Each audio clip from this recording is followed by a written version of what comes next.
Uyghur yazğıçısı Jالالىدىن بەھرامنىڭ كۆمۈرچى بالا namlıq رومانى. Bu roman Belqut şirketida avazga elinib, Belqut to'rida anlatildi. Turdi Hasan oltin do'kon haqida gap boshlab, o'zining qilgan sehiy saxovatlarini, oltin kon echish ishlarini tasdiqlash, markazning ruxsatini elish, har xil rasmiyatlarni hal qilish jihatlaridagi tortgan jafo ajrlarini so'zlab, oxirida Ag'zam to'rining 200 ming so'mlik oltin do'kon echib berish va'dasida turmayotganligini puritib o'tdi. Ammo Qovuz ishchidan qistab kelayotgan masxiri kulkisini orolli tutib oldi. Chunki u naimaga erishguncha Turdi Hasanni kuchukum, umoq kuchukum deb aklatmasi bo'lmaydi. Mana shu turqidimi 3 yil ilgari o'zi sheriklari bilan niqoblanib bulab ketgan isbotni eslatib, Turdi Hasanni to'ydirmay ko'ldirlatdi. Qo'lingizda dadam qilib bergan isbot bo'lgandan keyin uning bilan astoydil so'zlashing. Bu qatam ko'murchiga qizning sut taqi uchun 50 ming so'm beribdi. Xotinlarga xashlasi bo'ladi ekan, o'zi hujjatlashgan savdoga ega bo'lmasa bo'lamdi ekan, dedi Qovuz masxiralik bilan hechiyib. Bo'lmasa sudga arz qiling. 3 yil oldidagi heliqi isbot qo'lingizda bordi, ha?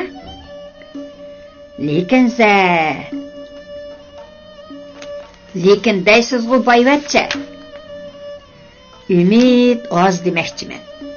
Agar shundoq bo'lib qolsa, oltin do'konini malli echib beray. Heliqi xatimni o'qigansiz. Qovuzning talabbuzi tamkin edi. Men oshu xatimda deganimda qilmasam odam bo'lmay ketay. Ishonaman. Turdi Hasan dodillashdi. Siz qo'lingiz ochiq, himmatlik odamsiz. Qovuz kichik chang chasa, ammo ajoyib nafis yasalgan qip-qizil maxmal qutini yonchiqdan elib, og'zini ochdi-da, Turdi Hasan xazinasi. Quti ichida maxmalga patrilgan ajoyib zinnatlangan bir uzuk turadi. Uning hammali yeri ap-aq paqiraydi. Bo'libmi 8 qirliq oq ko'zi yolt chaqnab ko'zlarni qamashtiradi. Siz bundaq uzukni ko'rib boqqanmi? dedi Qovuz mag'rur qiyofatda. Bu degan olmos ko'zlik, oq oltin uzuk. Olmos ko'zlik, oq oltin uzuk? Turdi Hasanning ko'zlari chaqchaydi. Buning bahosimi balkim qimmatdir. 12 tuman. Nima? Mushu bir uzuk 120 ming so'mma? Turdi Hasan ochiqqina kuldi. Buni kimlar olar? Bu uzukning xaridorlari bankirlar, lider, direktorlar, ham shirkat, zavod, fabrika xo'jayinlari. Ular to'y, marika, bayram, xotira kunlarda bir-biriga taqdim qilishadi. Bo'libmi amaldorlarning ayollariga sovg'a qilish orqali ko'p ishlarni ravonlashtirg'ili bo'ladi. Gapimdan ranjib qolmagansiz, Tunazir. Yo'g'su. Turdi Hasan g'alitila kulib qo'ydi. Mening xotinim heligu 12 tumanlik uzukkan, 12 millionlik go'har bo'lsa-mu, ko'z qirini solmaydi. Qovuzning qalpoqlari titrab, g'o'ttidi yutindi. Chunki uning ko'z oldida qap-qora yung adyal ustida yotgan suz hol rang badallik yeliqi go'zal paydo bo'lgan edi. Xat, shu chog'da Oyoz degan dangal ilashtirmagan bo'lsa, bu Nozininning meg'izini chaqib qolmay, balki olqinida yong'oqdek o'ynatgan bo'ladi. hozirqidek qimmatbaholiq uzukni sovg'a qilish emas, balki yalang'och badallik suratini ko'rsatib maymundek o'ynatib bo'lar edi. Tova, sahroliq to'mpayning apparatni ochqib ketganini ko'rmamdigan. Bu kunda ahmaq odam qolmabdi. Tunazir qovuz qayrilib beshini ko'tardi. Bu uzukni qizingiz Naimaga sovg'a qildim. Buni cho'qim berishingiz kerak. O'zingizni ayrim tortiqlayman. Bo'ladi. Cho'qim beraman. Turdi Hasan qizining kayniga kirib olgan ko'murchi balo haqida bir nima demoqchi bo'ldi-yu, lekin nima uchundir tilini tiydi. Agar uzukka ko'ngil to'xtatolmasangiz, atla shahardagi biror bankaga akirib tekshirtib, jang, joliqi ham bahosini o'qib boqsangiz bo'ladi. Yo'g'isi. Turdi Hasan hijaydi. Sizga ishinaman. Molning turqidilla bilinib turmamdi. Amisa men qaytay. Qovuz o'rnidan turdi. Shaharda nurg'un ishlar meni saqlab turibdi. Qovuz mashinasini o't oldirib orqaga qaydirdi-da, derazadan qo'lini ko'tarib qo'yib ketib qoldi. Turdi Hasan mashinasiga chiqib, uzukni qayta qo'liga elib, o'rib-cho'rib, xeyli uzun qarab ketdi. U ko'nglida uzukni bankaga setib, oshmoqchi bo'lgan oltin do'konning dasmoyisi uchun elib qo'ymoqchi bo'ldi-yu, lekin bu niyatidan darhol yandi. Albatta, qovuz uzukni surishtirmay qolmaydi. Undaqda uzuk turmoq ayrim tortiqdanmi quruq qoladi. Turdi Hasan mashinasini orqaga yandirib, o'rmon ichidagi yilon bag'ri tar asfalt yo'lda asta ketib o'tdi.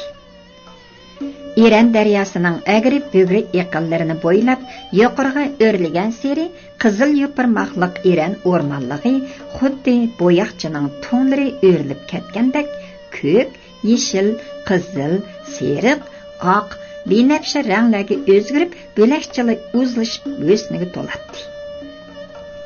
Bara archa, qiyin, dub, tuxumak, musha qatorliq daraxtlar bilan qoplangan cheksiz o'rmon ballig'ini hosil qiladi. O'rmon ichida qarqat, olqat, marjon olma, ochiq o'rikka o'xshash tikanli kam tikansiz yomi mevalardan tarkib topgan to'qayliqlarmu ko'p edi. Bo'libmi iyolning o'ttirlari, o'rmon tuproqini bag'ashlab o'sgan qulubnik, malina, bildirganlarning mazili purg'i butun daryo sahilini qaplab ketadi. Turdi Hasan qizil maxmal qutini yechib, oftobga tutib ko'rib edi. Uzukning olmos ko'zi bo'lakchila chaqnab, uning ko'zlarini ochirmay qo'ydi. Bu qimmatbaholiq nafis bo'yim Nozirning ko'nglini shodlikqa to'ldirgandan ko'ra, uning yelkisiga tugman teshini ortib qo'ygandek ko'nglini xira qilib qo'ydi. Bir qarasa odamning bahri echilg'idek. Biroq tutib qo'ysang, qo'ling kuyib, kul bo'g'idak bu o'tni Naimaga qandoq berish kerak? Rost gapni qilsam, u bu narsani pirqiritib avrazga tashlab etishi turganligi. Albatta u yilqi ko'murchi zangi zahar tutsa qo'sh qo'llab oladi ekan, qovuz sungan anqo sutini to'g'liqning bir tal g'erib mo'yig'imi tanqilmaydi. Tez ketayotgan mashinaning sur'ati birdilla ostilab, xuddi g'azongni ko'p yavagan eshakdek ig'onlab mengishqa boshladi. Chunki Turdi Hasanning taqir kallasiga tuyuqsizlar nozik bir plan kelgan edi. Albatta bu olmos uzuk. Oq oltin uzukni Naimaning qo'liga selib qo'yish kerak.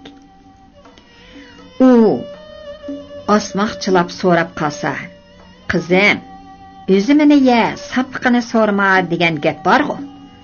deb hazil qilib qo'ysa, Nayima tuz ko'ngli bilan dadamning so'g'iti deb biladi.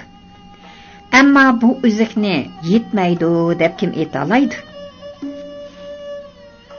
Tamsilan olganda, munchida, yetib uxlaganda, qo'l yog'liq paypoqlarni yuvganda degandek u chog'da opla yomon qipsiz qizim. Bu uzuk palonining emasmidi? Desimu ulguradi. Ishqilib grim do'konlari, bankadagi pul ham uzuklarning hammasi Naimaning put-qo'lini bog'laydigan iskanchi bo'la oladi.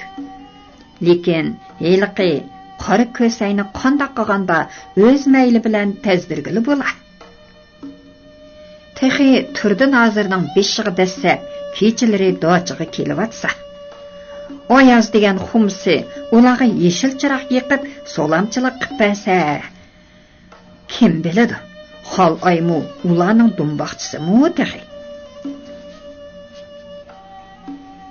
Turdi Hasanda bir dilla kömürçü bola bilan ko'rishish istagi tug'ildi. Namrat bir balada Naimani ram qilvog'ida qanday xislat bordu degan qiziqish, shundoqla tavakkul daryosiga kemi selib taliyinib bir sinab beqish orzusi tug'ildi. Shunga u o'q yo'lga chiqib bir oz mangandan keyin Cho'kantal ko'chasining do'xmishida ikki o'yliq bo'lib to'xtab qoldi. Bu yerda ko'p to'xtashqa bo'lmaydi. Sögat tallari sangilishib turgan mushuk 200 qadamda ko'chaning u beshida dochining hayvatlik cho'ng darvozasi udul turdi nozirga qarab turibdi.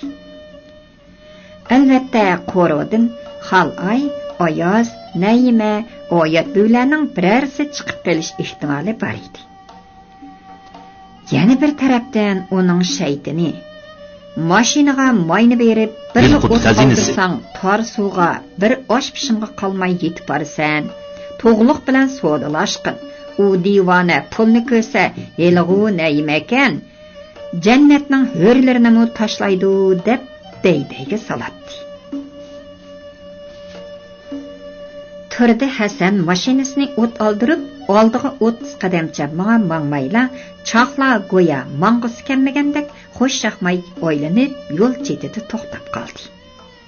Turdi Hasan nima uchundir tor suvga berishni xohlamaydi. Xohlamaydi emas, balkim qo'rqatdi. Nimadan qo'rqatdi? Yoshlik chog'lari. Yoshlik chog'lardagi tatliq ochiq aslimalar. Tonush daryo bo'ylari. Ha, ras. Elqi jilg'i g'o'lidagi yolg'iz eran darg'ich. U bormidi? Bo'lgan taqdirdimi qerib ketgandi.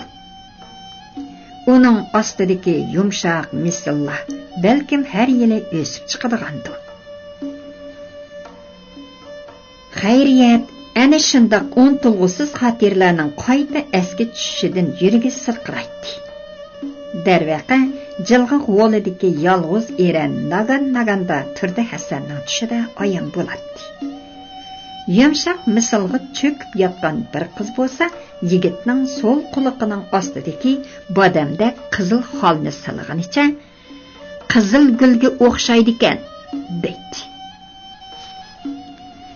Yigit Sahra ata qilgan bejirim ruxsarga to'ymay qaraydi. Qap-qara muloyim ko'zlar. Shabnam qo'ngan maysidek nam kirpiklar. Bir jup jinastidek holrang kichik lavlar. Shaqilidan amdala ayrilgan cho'jidak yumron qush ingaklar. Sahra to'qchidek qizargan oy yuzlar. Tova. U ozg'an hur bu dunyoda bo'lib o'tganmidi? Yosh qurmagan ko'zlari bilan vafosizlikqa to'lgan bu olamni grimsan ko'rgan bo'g'iydi. Yo'q, balkim bu tushdir. Tush bo'lgandimi buningdan uzun yillar muqaddam g'ilpalla ko'ringan mavhum bir tushdir. Turdi Hasan buni o'zimi tushuntirib berolmaydi. Tushuntirishni ham xohlamaydi.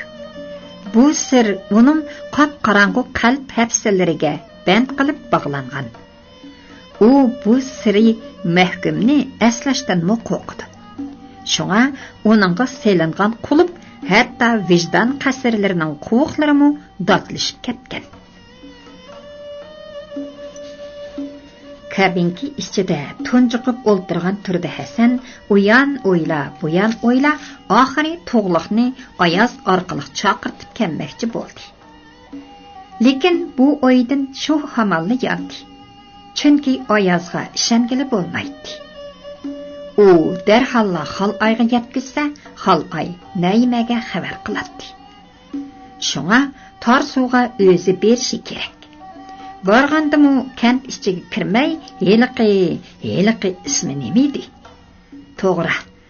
To'p sugat ichidagi bag o'stan qishida to'xtab, biror dehqonni avatib, chorqirtib kelish kerak. Texi u yerlar 30 yillardan beri bormi, yo'q? To'g'liqni pul orqali niyatidan yondirishga ishongan turdi Hasan Tarsuga qarab mashinasini qo'yinda qo'yibdi. Agar To'g'liqni o'zligidan chekinishga majbur qila olsa, Ayozning ko'tiga tepmak oson edi. Bo'y basti bo'lg'ini bilan ahli cho'lta bu dehqon balkim heliqi hujjatni to'ris yo'chig'ida baharaman uxlayotdi deb o'ylayotgandi. U nima deb o'ylasa o'ylayvermamdi. Endi dachidan 3 moy yer, 3 eg'iz uy talab qilishi tekasdi bani. Uxlab tushi. Yo'q gap. U hujjatni chiqarib beramagan ekan, barliq da'vat dasturlari, suran cho'qan ko'tarishlari, taraf-tarafda voy sashlari, ig'vo, tuhmat, fitna fasod bo'lib qolaveradi. Xal'aymu levini tishlashga majbur bo'ladiki, zuvan akbar qilinmaydi. Pah, oilani tartibga solishda buningdan ortiq islohot bo'lamdi. Ayoz, To'g'liqdek tutliqashanglar supir tozlanadi. Kömürçi zangidin umidi üzülgan Naima, Nozirning inchki planlagan iskanjilari oldida noiloj taslim bo'ladi. Shu chaqdalar turdi Hasan hordiga chiqib, cho'nqur tin oladi albatta. To'mirlarida qandaqdir bir lufchakning qini eqiyotgan o'gay qizni 20 yil boqqanning ajrsini ko'misi bo'lmas. Agar Nozirning sizib bergan siziqiga ko'nmaydi ekan, uning grim do'konlaridan, bankadagi pullaridan, oiladagi imtiyozlaridan mahrum qilib, rahimsizlik iskanjasida chirqirtib etish kerak. Shu chaqdalar yashashning o'limdan oson bo'lmaydiganligini tushunib yavaşlaydi. Paskoyga tushadi. Oldinda cho'kuldaydi. Demisimi turdi Hasanning iskanjaga elish amal choralari intayin ko'p. Endi turdi Hasan bir unda, bir tunda yashab kelayotgan ayolidan ancha voyimiyat qolmaydi.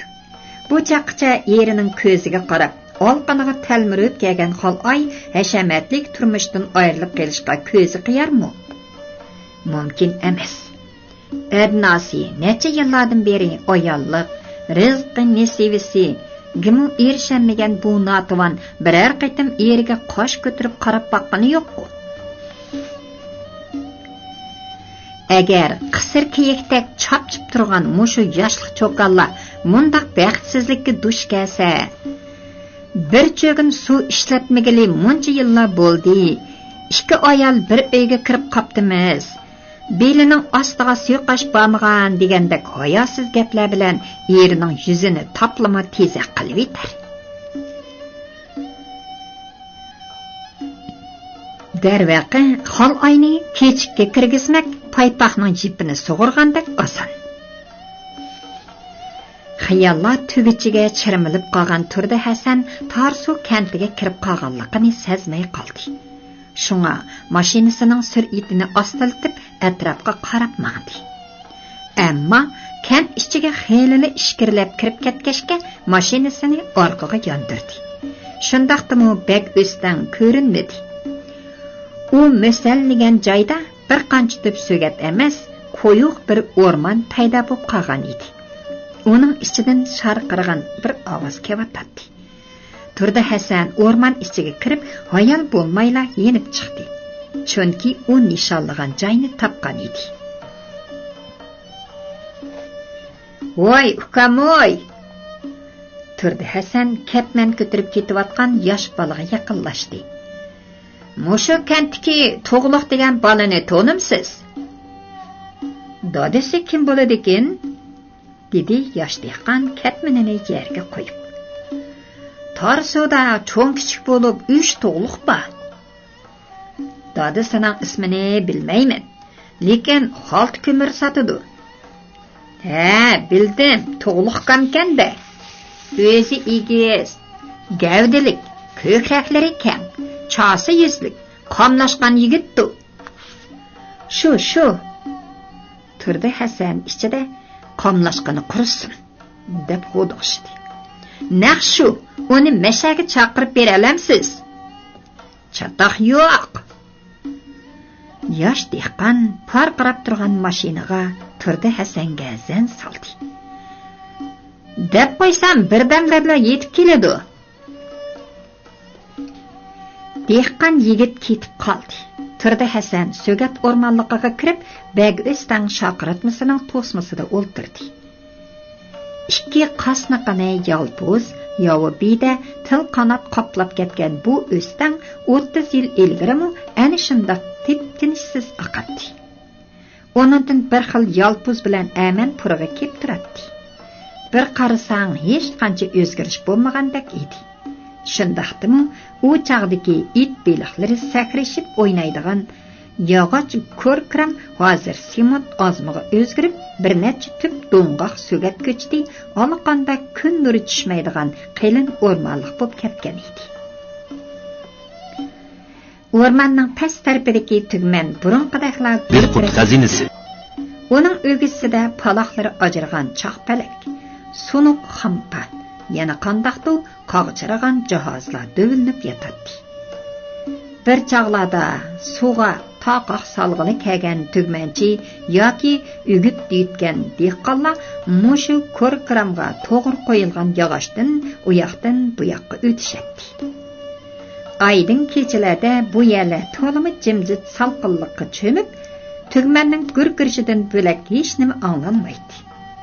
Ana shu ko'rkiramdan qo'yilgan yog'ochda o'ltirgan sahra qizi putlarida soni shalaplatqach yigitiga qiya beqib so'radi. "Turdi aka, beliqlar nima uchun pastdan egizdagi shoqiratmaga sakrashidi?" "Chunki hamma narsa egizga o'rlashni yaxshi ko'radi." "Sizmi shundaqmi?" Turdi Hasanning xayollari Bag'iston ko'rkiramida yana qanchalik firqaytdiki belgili bo'lmaydi. Lekin mashina atrofida oylanib yurgan bir yigitni ko'rib, darhol o'rnidan turdi. U suhbatning natijasidan ansirab turg'ashqimi, tiliqiqqina mashina oldiga keldi ham qomatlik yigitga bo'yinda qaradi. "Assalomu alaykum, Nozir ota. Obdan turdilimikin?" Turdi Hasan bilinar-bilinmas beshini langshitib qo'ydi. Uning takabburlik, manmanlik ham dimiqida pinni so'raydigan yo'g'onchilik salopitini ko'rgan to'g'liq qo'l uzatishni xohlamadi. Ular so'gat o'rmonligiga kirib, ko'p o'stan bo'yida to'xtashdi. Turdi Hasan yiqilgan daraxt bo'g'lida to'g'liq o'tloq qilib badashqanni qurib o'ltirdi. Ko'nglidan har xil parazlarni o'tkazayotgan ko'murchi bola bir tal o'tni tishlab uzgach yer beqib turadi. Turdi Hasan uning yavash, muloyim turqini ko'rib, mendan qo'rqyotidi deb o'yladi. "Men gapni agitib, sulkat qilishni ancha yoqtirmayman." Turdi Hasan nopozliq arbablar perdasida gelini qirib qo'ydi. "Shunga gapni tezlik qilay. Bu jihatda ikkimiz o'xshashganmiz." Turdi Hasanning bir dilla achchig'i tutdi. İkimiz o'xshashkanmiz degan qandoq bema'nilik u. Bir ko'murchi o'zini chog'lamay Nozir bilan o'xshashman desa, bu xuddi poqining pil bilan manmanlik talashqanidek kulkilik gap bu. Qani, deb baqa. Nech pul olasan? Tarafba deyilgan bu gapni anqiramay qolgan Tug'luq damalliqqa bir nima deyolmay qoldi. U ko'zlarini chimchiqlatganicha Turdi Hasanga qaradi. Nimaga chaqchiysan? Pulning gapini anglab, o'shingni yo'qitib qo'yyotamsan, nima? Nozir ota. Turdi Hasanning o'g'isi qaynadi. Baymu ko'rishmayla Nozir ota devatdi bu abga. Qandoq o'zini chog'lamaydigan divoni bu? Kim sening otanken? Xayolingda qizingni baribir olamangu deydikansan-da. Sendek ko'murchining otisi bo'g'icha o'lib olamana? Sen to'la ota deveme odamning nomusini keltirib, ko'nglingdekini degin. Odamning nomusini keltirib degan so'z Tug'luqning g'ururiga xuddi yundi chashqandek ta'sir qildi. Shunga u yuz xotira qilib o'ltirmadi. O'zlari oti yo'lliq odam kalla. Shunga hurmatlab ota deb saptiman. Tug'luq ochiqida qizirib ketdi. Musulmonchilikda cho'nglarni buva, cho'ng dada, tog'a, aka deb hurmatini qilamiz. Bo'lmasa, sizlarda katta amaldorni menda ko'murchining ota deyishga haddimi? Tug'luq aslida sizlarni ota deyishga men xushtar emas demoqchi edi. Lekin u Naimani o'yladi. Turdi Hasan har qancha nopozliq arboblar kibrini ishlatib, mamadoniliq, manmanlik qilsa-mu, u baribir yanala Naimaning dadisi edi. Uning sizmi o'zining katkizib qo'yganligidan osol holatda dimiqib ketgan Turdi Hasanning ko'zlari g'il tallab, o'zini qo'yar joy topolmay qoldi. Bo'ldi. Turdi Hasan qayoqqadir qarab qo'l silkidi. Ko'nglingdekini de, qancha pul olasan? Turdi. Men Nima deding ha? Turdi Hasanning ko'zlari qisilib, kolpuklari mitildab bir qismini bo'lib ketdi. Meni nima deding ha? Turdi dedim. Nomusimni keltirib degan so'z yuragidan ko'chmagan Tug'luq uning ismini qasdan atagan edi.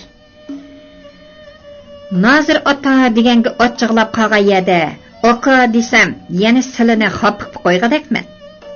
Turdaxun day desam, har qaysilari oxunga texmi o'ch. Astag'firullah. Turdi Hasan bo'shib ketdi. Ajab qursqongda ilmikan to'la nima ekansan-a? Ha, bo'pti. Nima deysan degina? Qani, nech pul olasan? Men hech tushunamadim. Tug'luq rastalla tushunamay qolgan edi. Manga nima uchun pul bermoqchi bo'lib qoldilar? Aramizda hech qanday pul elim berim bo'lmagan tursa. Rost tushunamadingmi yoki xufsanlik qilyapsan? Rastalla uqanmadim. Amisa quloqingni ding tutib angla.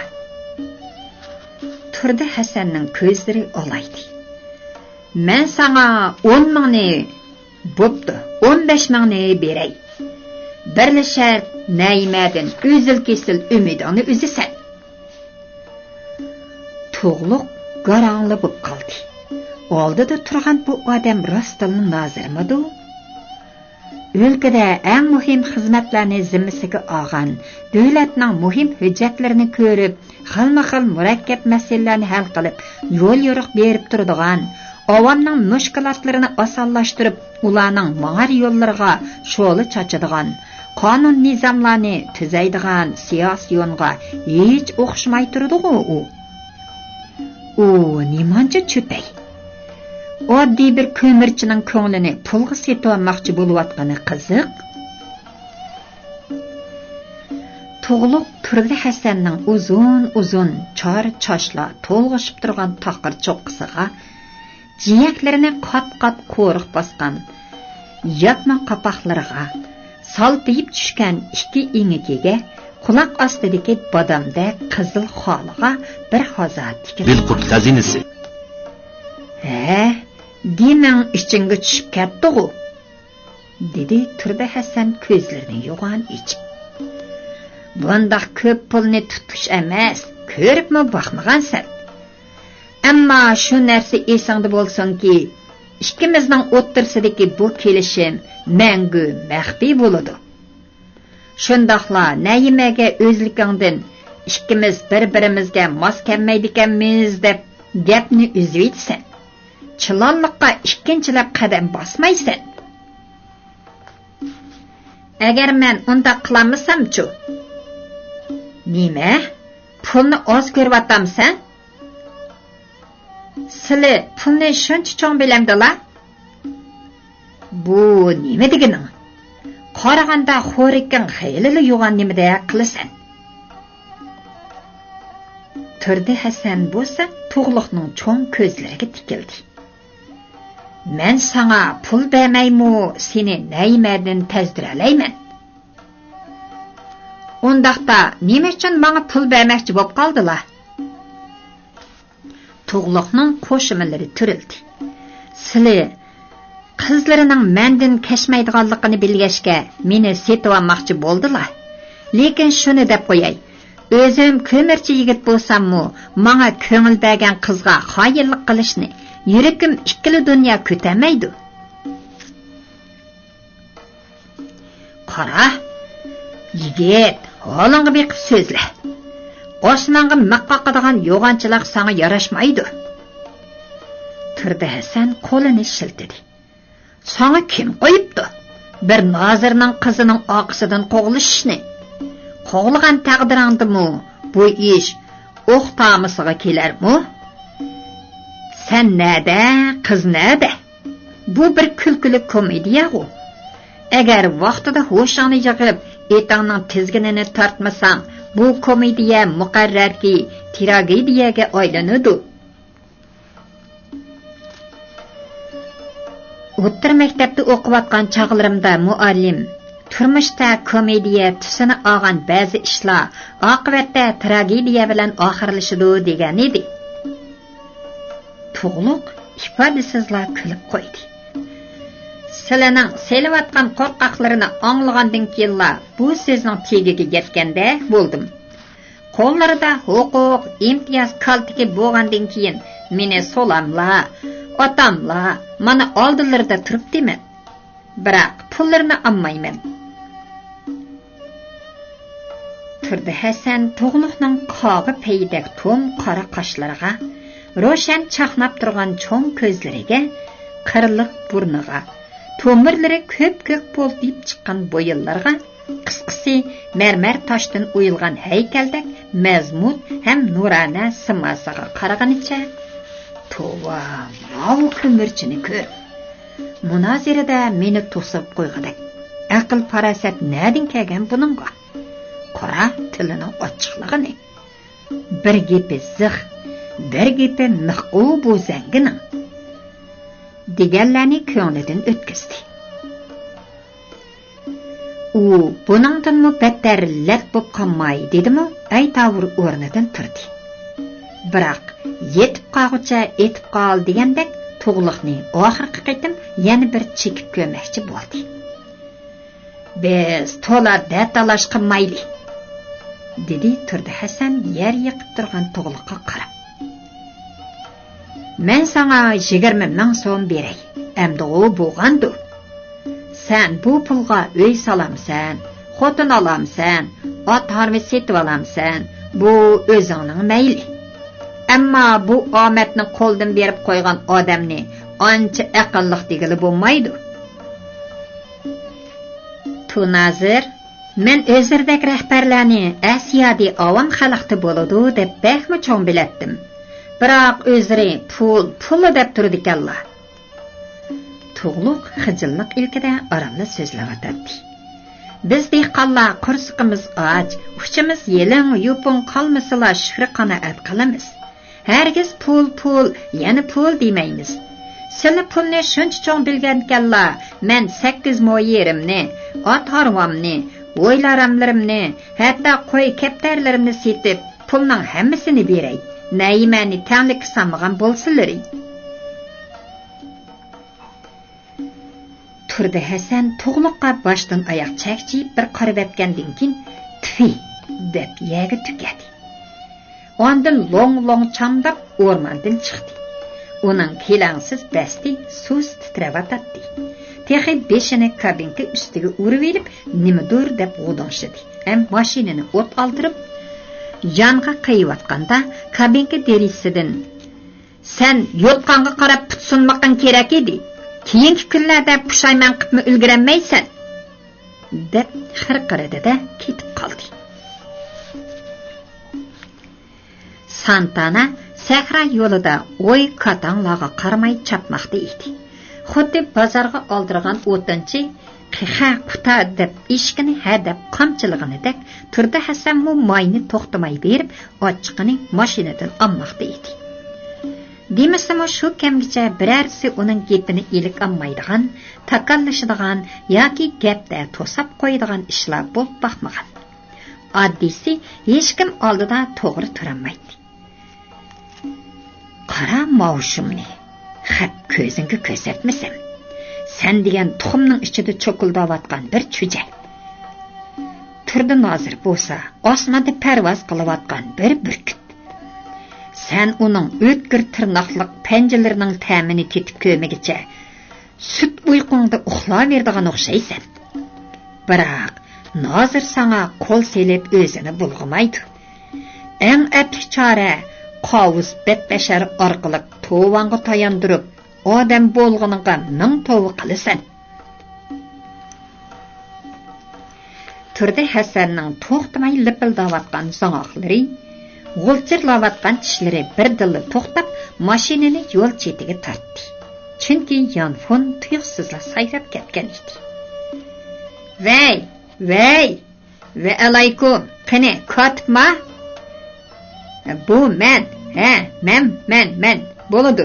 Bir necha kun ichida yo'lga chiqay." "Nima? Shuncha jiddiymikan?" "Bu Li Nozirning fikri dedingmi?" "Bo'ladi. Men bugunla yo'lga chiqay." Turdi Nozirning chiroyi bir dilla o'g'i ichib yig'ni yutgandek sarg'ayib ketdi. U mashinani cho'ng yo'lga solganda madori ketgan qo'llari rolni qaranliq qayridi. Atlik shaptoldek qilin kalpuklarimi to'xtamay nimalarnidu deb mitildaydi. Yangi nozir hayvatlik bezalgan ishxonamga, qo'ng'ir rangli xizmat ustilimga, nozirlik o'rindiqimga, maxsus mashinamga shuncha valamu oldirib ketgan bormi? Texi xizmatlarni o'tkazib berish ham uzatish murosimi echilmoqchi. Qara gapining chiroyliligini. Onundan ko'ra ko'ttinga tepish murosimi desili bo'lmadimi? Tayinliq o'rniga kelgan yangi nozir chaq Li nozirning oldida kuchuklanib o't qo'ygan gap. "Hey darixa, odamning oldi gul, kayni tikan degan rostgan emasmi? Har qanday cho'nkadir huquqdan qilib qolgan daqiqadan boshlab hamma odam uningdan yiqmaydigan bo'lib qoladi ekan. Burlarda tirnoq tatilab, üllikrakmi kekranmaydigan kotibning ovozi chig'ida xuddi bayramda chaladigan dumbaqdek bong chiqida. Xayr, bu echinishli taqdirga alhamdulillah demay nima chora?"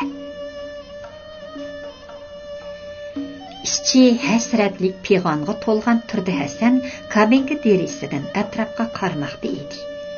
Bug'doy engizliqlari, o'tlayotgan qo'y kalalar, oddiy dehqon ho'ylalari, qator ketgan suvadan teraklar, o'ris gul, toji xo'roz, Pil-pil güllər höppidi içilib ketgan ko'zlaklar suvari tutuşib ketməkdə idi. Turdi Hasanning qonaqqa suv tutuyotgan bir dehqonga ko'zi tushib qoldi. Dehqon yo'g'on ketmanini yaltiratib, gupli qilib yerga pattirdi-da, bir patman to'pini elib, eriq ichiqiga tashladi. Etizga shurqirab shuncha tez kirayotgan suv shu hamon chipli to'xtadi. Bu manzara uni cho'nqir o'yga soldi. Ras emasmi? Pensiyadan iborat ikki ketman uning ko'liga nech tarafdan kirayotgan suvning yiltizini churqli uziverdi. Әмділікті көлінің suyu bara-bara azlap yo'qaydi ki, uni to'ldiradigan manba bo'lmaydi. Albatta, mashinaning yumshoq divoniga ko'ngan qo'nglar sahraning ot eshaklariga hargiz ko'nolmaydi. Har kunligi 3-4 vaqtliq har xil qo'rima, qiymiliq taomlarga ham oziqliq moddasi yuqori bo'lgan yemakliklarga dandab qolgan eg'izga oddiy avomning odatdagi ertgan chayi bilan to'nir nonlari tetimaydi. To'nglatqularda saqlangan xilma-xil sovuq ichimlik, qo'g'in tovus, yal yemishlar, to'muz issiqlarda jonning rahati. Vaqt qaralida zamonaviy aslahalari to'liq munchalarga tushib turish nima degan huzur? Bilqut xazinasi. Küldə köməç bulub xizmətini qılıbatqan çakarların xocayin deb qoysa, ruhi çınarın mingaz örləydi. Konular hayvan tuyaqdan, odam quloqdan samirar deb beka etmaganda. Abnasi hashamatlik bezalgan katta esil uylarda yashash, televizor, sinalg'u, VCD plastinkalarni ko'rib, ko'ngillarni ko'kartish albatta odamning umrini uzartadi. To'g'ri, rohatidan jafasi, shodliqidan xafalig'i to'la bu koni rabatga kim to'yib o'tibdi? Qarchig'ining panjalarida jeni tumshqiga kelib qolgan to'shqan chag'ida odam tishlaydi. Xulosa kalam nima bo'ldi? Agar maishat buloqlaring uzilmay eqib turadigan ana shundoq 9 tal boy g'anilardan bo'lsang, jannat degan mushu dunyoda. Hargiz rivoyatlarda aytilganidek nesi emas. Naq. Biroq ular uchun yanala dimbis qizil salyaxun pul kerakda. To'g'ri, pul. Yanala pul. Santana chilanliqqa kirib kelishi bilan Turdi Hasanning kallasida ko'tarilgan quyin qutirashqa boshladi. Bu qitim idora mashinani tortilish aniq. Tog'dagi 100 dona to'mir sog'lib, hozir 300 dan oshdi. Cho'ng kichik donasini 300 so'mdan sotgandimi, oralla 100 ming so'm atrofida bo'ladi. Bu Santana 2000 markalik emas, balki odatdagi Santananing puli. Biroq tog'dagi to'mir sog'liqdan iborat buloqni quritib etsa, so'noq ko'ngilni yashartib turgan kichikkina manba to'zib ketmamdi. Ishonch qilg'udak hech nima qolmaydi-da. Amdi bexatarlik ishqatdagi pulga hargiz chiqilmaslik kerak. Onunga qo'shishqi bo'ladi-ki, tirnoqlab yunishqi bo'lmaydi. Xal ay bilan nayima ona bola ikkisi bir kuni bo'lmasa bir kuni juvsini ta'tirga ishi mumkin. Mana shu chog'larda bexatarlik ishqatdagi go'har o'zining saxovatlik nurlari bilan Turdi Hasanni yanada osmondagi zuhal yulduzidek chaqnatdi. Biroq hozircha oltin do'kon o'xtasiga kelgan bo'lsa, gepcho'ng, yuragi butun bo'lgan bo'lar edi. O'zini chaqlamay 17 yoshli qizning jigdilik bog'chisiga kirib qolgan ag'zam do'q tumshqida chivin qo'rib nalada yuriydikin. Agar u pensiya shum xabarini anglab qolsa, oltin do'kon echib berish emas, balki sag'risining terisini elib yuziga chaplashdan yanmaydi. Voy, ta'tir palak. Turdi Hasan mahallaga kirib kelish bilan eg'ir uhsindi. Ajab yomon vaqtda e'lon qilindi bu dardisa. Endi oilaga ketadigan iqtisodni o'ylashmasam bo'lmag'idek. Naimaning do'kon kirim foydasini o'zimning kartochkamga kirgizib olishim kerak. To'g'ri, bog'ning barliq mevalarini baqqallarga setib, egidorchilik huquqi o'z ilkimda bo'lgani yaxshi. Bu chaqqicha Oyoz bilan Oysimaning yillik ish haqiga hisob qilib berganim yetar. Buning uchun Oyozni qo'g'lash kerak. Bugunli ko'ttiga tepmasi bo'lmaydi.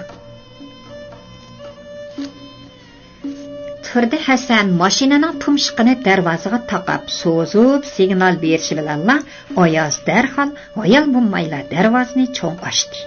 Ham nozirga egilib salom qildi.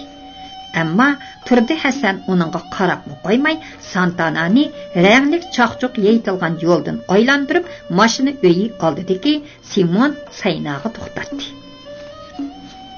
"Tu nozir, mashinani mashina uyiga akirib etaymi?" so'radi Oyoz qayoqlag'idu qarvagan nozirdan. "Yoki yana biror yerga berishni o'ylayaptimdilar?" "Bo'ldi, mashinani akirmay joydala pokiz yuvat." Turdi Hasan yana Oyozning chiroyiga qaramadi. "Men salqin tushgandarak Urumchiga mang'adigandek turaman. Mashinani yuvib bo'lib, mening qishimga kir."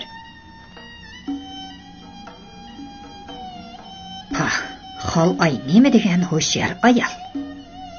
deb pichirladi Oyoz Turdi Hasanning orqasidan. "Bu odamning albozidan meni bugunli qo'g'laydiganligi chiqib turmamdi."